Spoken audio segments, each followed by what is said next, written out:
Eu quero ler em Isaías, no capítulo 65, do verso 17 em diante. É um texto que faz uma projeção de um sonho de natureza escatológica. É uma espécie de I Have a Dream, do Martin Luther King, feito aqui pelo profeta Isaías, falando com o coração cheio da inspiração e da esperança de Deus. Ele diz em nome do Senhor, e o Senhor diz por ele. E o que se diz é o seguinte, preste atenção: pois eu crio, eis que eu crio novos céus e nova terra, e não haverá lembrança das amarguras, das coisas passadas, jamais haverá memória daquilo que no passado foi a nossa desgraça, a nossa humilhação. Essa é a esperança de que chega esse tempo, que esse momento era da existência humana seja criado, apareça. Esse é o sonho, essa é a profecia. E essa é a fala sublime de Deus, dizendo: eis que eu crio novos céus e nova terra. E a primeira coisa que se diz é que não haverá memória das coisas passadas. Quando novo céu e nova terra são criados, memórias das coisas passadas são deixadas. Do mesmo modo que quando a gente tem a condição de criar, ou de esquecer, ou de perdoar, ou de deixar as coisas que foram passarem, a gente abre novas perspectivas, novos olhares. Novos céus e nova terra são criados diante de nós. Aqui se diz: eu criarei novo céu e nova terra, e não haverá lembrança das coisas passadas, e jamais haverá memória delas.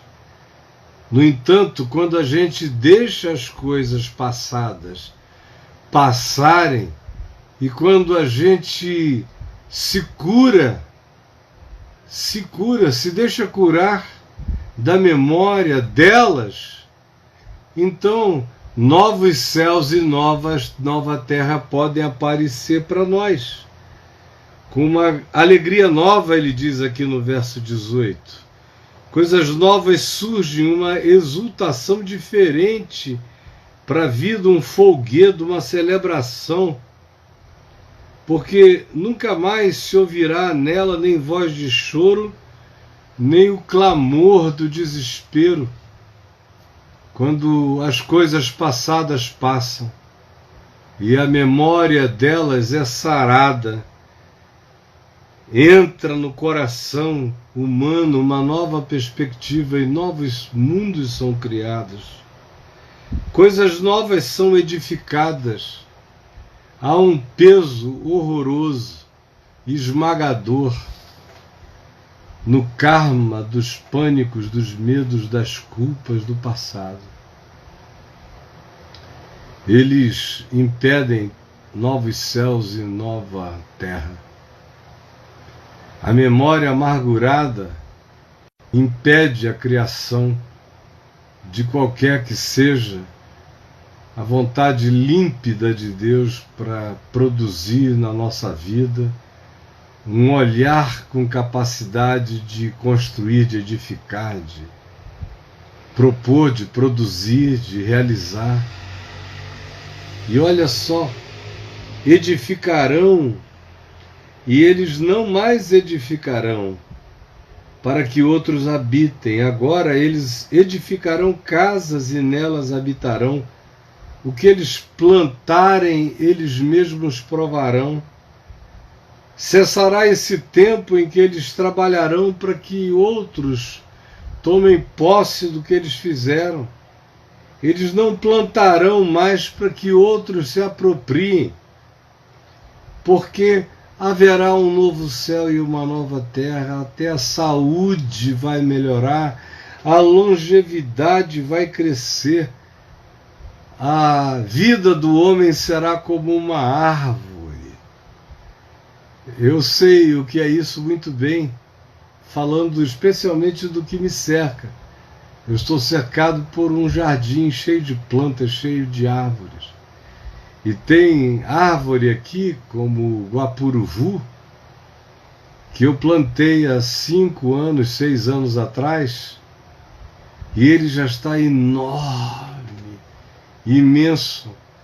E eu penso, toda vez que eu o vejo crescendo, e ele ainda tem muito tempo até amadurecer em plenitude, demanda mais uns 10 anos para ele abrir completamente a sua copa, apesar de já estar tão alto. E eu me pergunto, quanto tempo mais eu viverei em relação à longevidade dessa árvore? Quanto tempo mais eu tenho para ver aquilo que eu planto na prática, no chão, como uma árvore?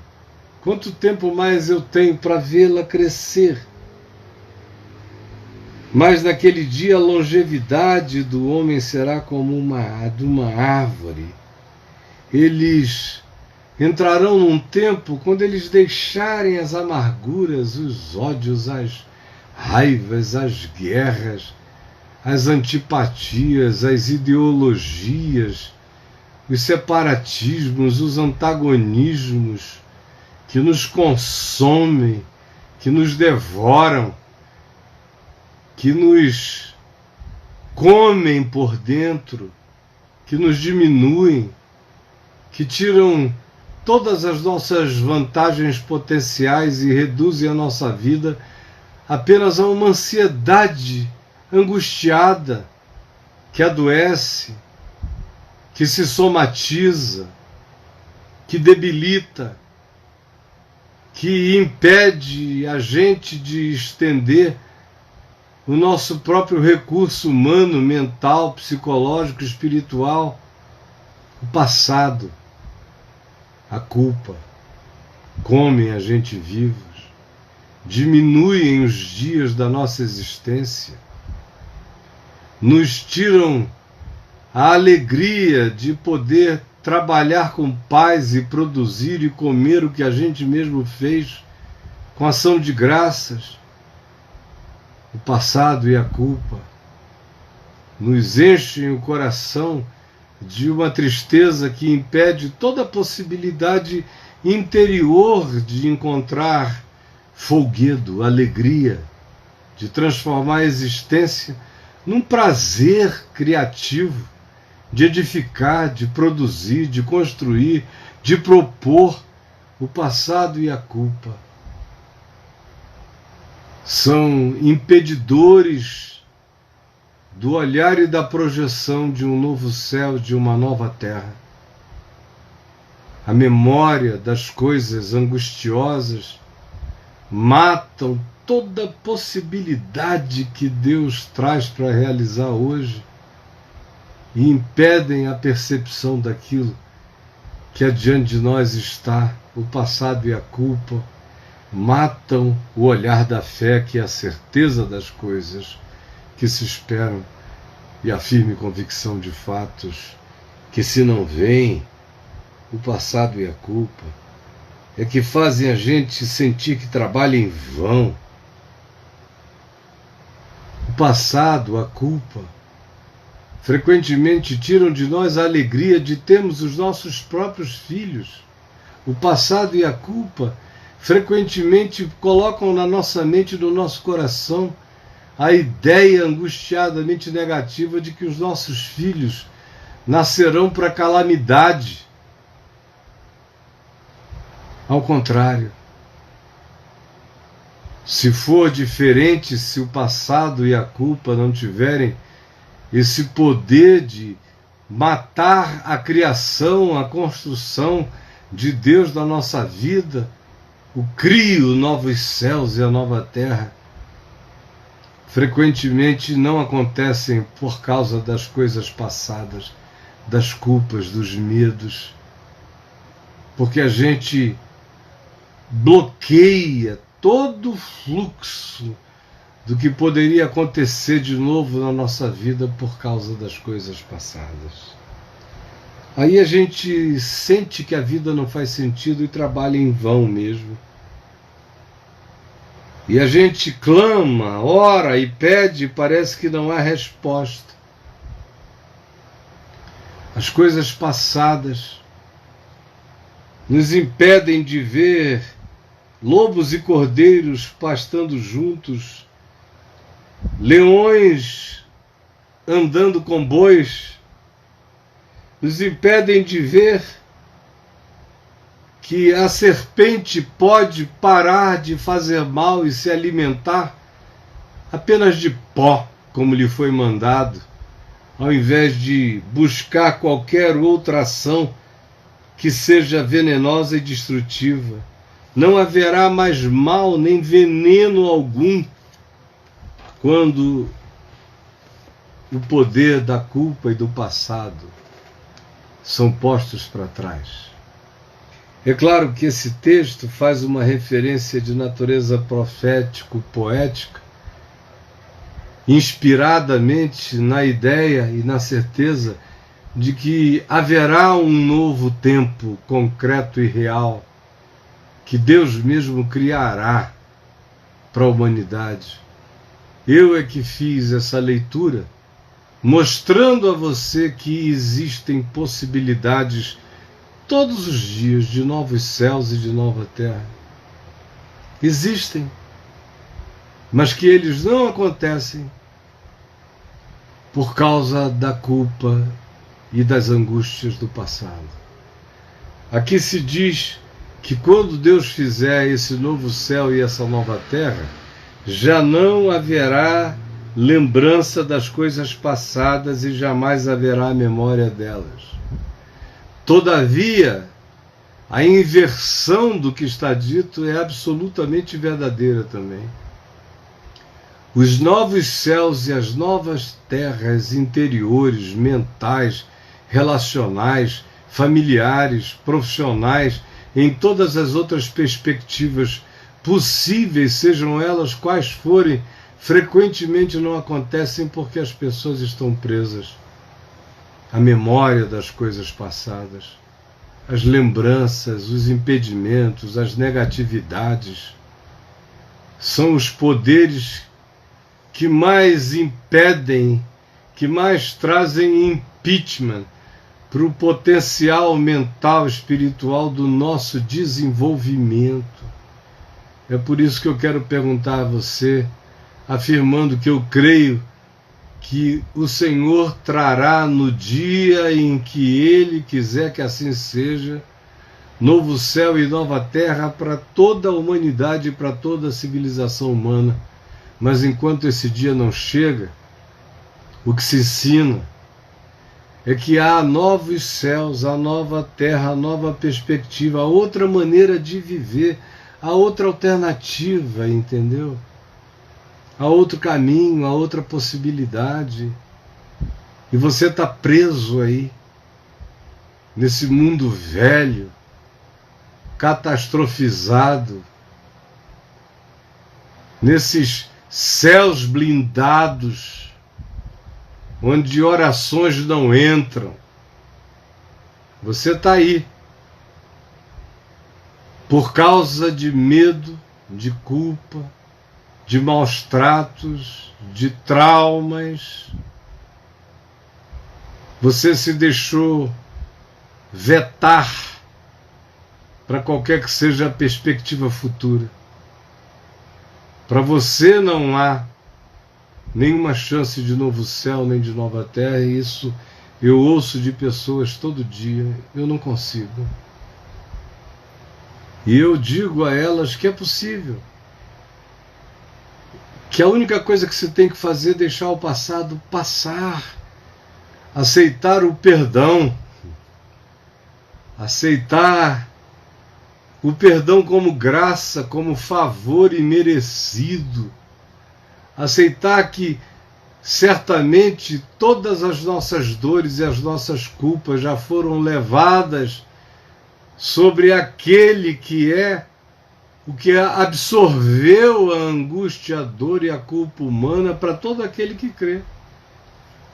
Aquele sobre quem e acerca de quem se diz que o castigo que nos traz a paz hoje estava sobre ele e que pelas suas pisaduras nós podemos ser completamente sarados. Sarados. Sarados. Isso é promessa para hoje, acerca do que Jesus fez. Está pago. Está quitado. O passado foi coberto. Não só o passado, mas o que se diz é que o Cordeiro de Deus tira o pecado do mundo. Num tempo verbal, no texto grego, em que se trata de presente absolutamente contínuo. Ele tirou, tira e tirará sempre. É interessante que Paulo, escrevendo aos Romanos, no capítulo 8, ele menciona dimensões distintas. Ele diz que coisas do presente, ou coisas do futuro, ou coisas de outras dimensões, coisas de outras perspectivas e elevações em relação a nós, ou coisas de abismos indiscerníveis pela gente, ou mesmo qualquer outra criatura, qualquer que seja a existência, qualquer que seja a aparição de uma outra perspectiva de existência diante de nós, nada disso tem o poder de nos separar do amor de Deus em Cristo Jesus, nada. O futuro, o que se aguarda como ficção, o que vem por aí, não pode me separar do amor de Deus que está em Cristo Jesus. Nem as coisas de hoje, nem a pandemia, nem os governantes translocados, nem o egoísmo absurdo, idiota, burro, que não entende que onde 2.300 controlam 65% do que seria o produto da riqueza humana, 65% da humanidade cabe na mão de 2.300 indivíduos. São burros os que não percebem que isso não pode acabar bem. Coisas do presente. Bombas armadas que podem explodir a qualquer hora, a qualquer momento. Revoltas, rebeliões, revoluções. Desigualdade produz revolução. Revolução gera guerra. Guerra produz crises, que produzem fome, que produzem peste, que produzem morte. São sequências absolutamente inevitáveis, assim como se está gritando nos Estados Unidos justiça e paz, que é outra sequência lógica do ponto de vista da relacionalidade, da vivência e da experiência mútua como sociedade. Sem justiça não há paz social, não tem. Quanto que vocês acham que dura esse negócio de existir uma minoria dona de quase tudo e uma maioria gemendo de angústia, sem alternativa, sem acesso a nada? Nada. A coisa alguma. Isso é como ir construindo uma bomba. Uma bomba pior do que qualquer bomba atômica. Você vai produzindo, achando que é normal, que apenas uns poucos tenham tudo e que quase todos vivam de nada. Mas é insanidade. Essa conta não fecha. Ela é ridícula, ela é absurda, ela vai explodir. As consequências, só não sabe quem quer andar alienado e enfiar a cabeça num buraco como um avestruz. As consequências são óbvias, já foram experimentadas no curso da história humana milhares de vezes são provadas todo dia. E aqui entre nós a gente se jacta de que tem um povo não revoltoso. É porque esse povo é não revoltoso, tem o hábito de engolir injustiça, ficar gordo, obeso de injustiças, é que elas vão crescendo entre nós, mas sem justiça não há a paz que nós precisamos. Assim como onde quer que se impõe a perspectiva do regime da dominação, da convergência e concentração de poder, isso vai acabar produzindo revolta que vai gerar conflito. Conflitos que vão crescer e vão produzir crises de natureza econômica que vão aumentar a pobreza. E onde há pobreza concentrada e amontoada, aí surge a peste, a praga, que se espalha, que mata, que destrói, que não conhece limites. É uma sequência apocalíptica do capítulo 6 do Apocalipse, arquetipicamente invencível. Mas o passado e a culpa têm um poder extraordinário de gerar uma propulsão na direção de tudo que é ruim. O passado e a culpa, as tradições, os ódios, que se transformam em tradição de vingança. As pessoas já vão nascendo odiando umas, se segregando em relação a outras, não sabem nem porquê, mas elas são ensinadas por causa de algum passado maligno, são ensinadas a crescerem assim com as memórias do ódio, com as antipatias herdadas, com as culturas do fracasso. E aí não nasce nenhum novo céu, aí não aparece nenhuma nova terra. Aí a lembrança das coisas antigas boicotam as possibilidades presentes e todas as projeções de esperança futura.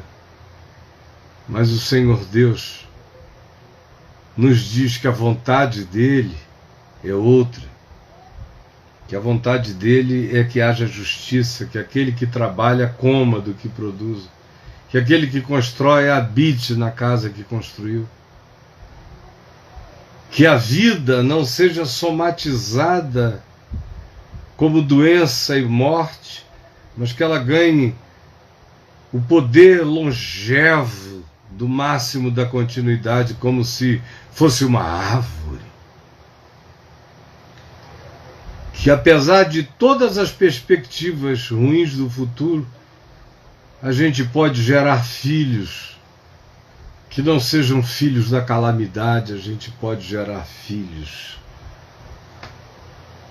para o folguedo e para a alegria em Deus, apesar de todas as perspectivas.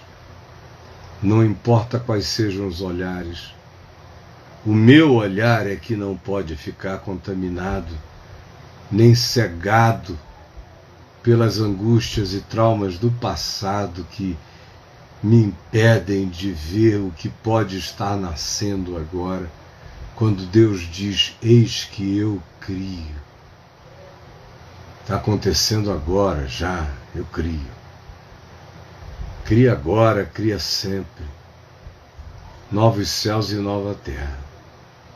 Quando a gente aceita que o passado passou, que o perdão chegou, que os equívocos foram lições,